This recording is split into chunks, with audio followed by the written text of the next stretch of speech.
আপনাদের বাসায় যদি মাত্র ২ কাপ ময়দা থাকে তাহলে কিন্তু আপনারা খুব সহজেই এরকম ৫০টারও বেশি ক্রিস্পি লেয়ারি খাস্তা পিঠা বানাতে পারবেন, যেটা খেতে অনেক বেশি মজা হয়। আর এর স্বাদ বাহিরের দোকানের যেকোনো মিষ্টির থেকে কিন্তু কোনো অংশে কম না। তো চলুন ফুল রেসিপিতে যাওয়া যাক। প্রথমে আমি এখানে দিয়ে দিলাম ২ কাপ ময়দা, দিয়ে দিলাম স্বাদমতো লবণ, দিয়ে দিলাম ৩ টেবিল চামচ সয়াবিন তেল। তারপর এটা আমি কিছুক্ষণ মাখিয়ে নিব।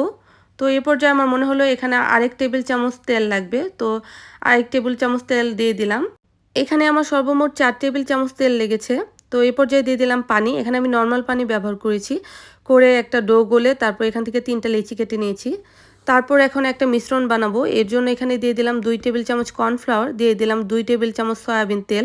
এটা ভালোভাবে মিশিয়ে এক সাইডে রেখে দিব। এই মিশ্রণটা আমার পরে কাজে লাগবে। একটা লেচি নিয়ে একটা বড় সাইজের আমি রুটি বেলে নিব। চেষ্টা করবেন রুটিটা অনেক বেশি যাতে পাতলা হয়।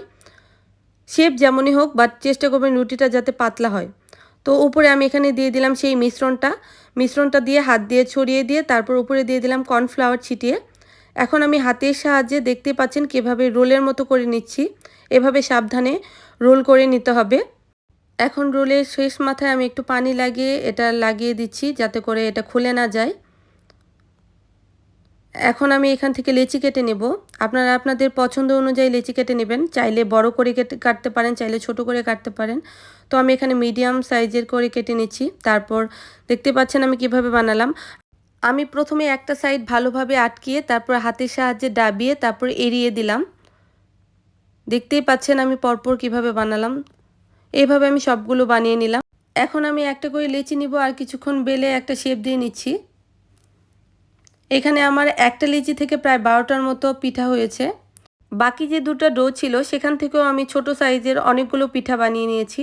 এখন একটা প্যানে পর্যাপ্ত পরিমাণ তেল দিয়ে তেল গরম হয়ে আসলে পিঠাগুলো দিয়ে দিচ্ছি। চেষ্টা করবেন কম আঁচে পিঠাগুলোকে ভাজার, এতে করে পিঠাগুলো অনেক বেশি ক্রিস্পি হয়। তো দেখতেই পাচ্ছেন আমার পিঠার ভাঁজগুলো কতটা স্পষ্ট দেখা যাচ্ছে।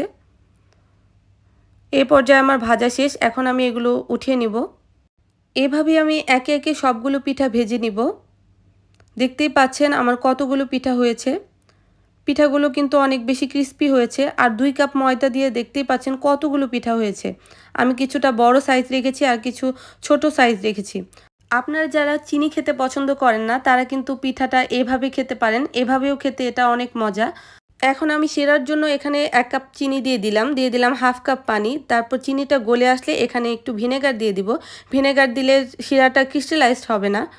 তো এই পর্যায়ে এখন আমার শিরা রেডি। এখন পিঠাগুলোকে আমি শিরার মধ্যে একে একে দিয়ে উঠিয়ে নিব। পিঠাগুলোকে ২-৩ সেকেন্ডের মতো শিরাতে ডুবিয়ে নিলে হবে, এর বেশি রাখার প্রয়োজন নেই। এভাবে আমার সবগুলো পিঠা শিরাতে দেওয়া শেষ। এখন আমি এখানে উপরে কিছু বাদাম কুচি দিয়ে দিচ্ছি, দেখতে ভালো লাগবে সেজন্য।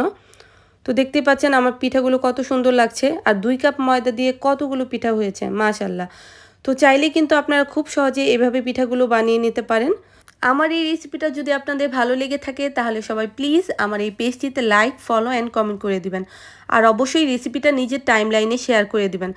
তা না হলে কিন্তু রেসিপিটা হারিয়ে যাবে, পরবর্তীতে দেখে আর বানাতে পারবেন না। তো আজকের মতো এখানেই বিদায়। আল্লাহ হাফেজ।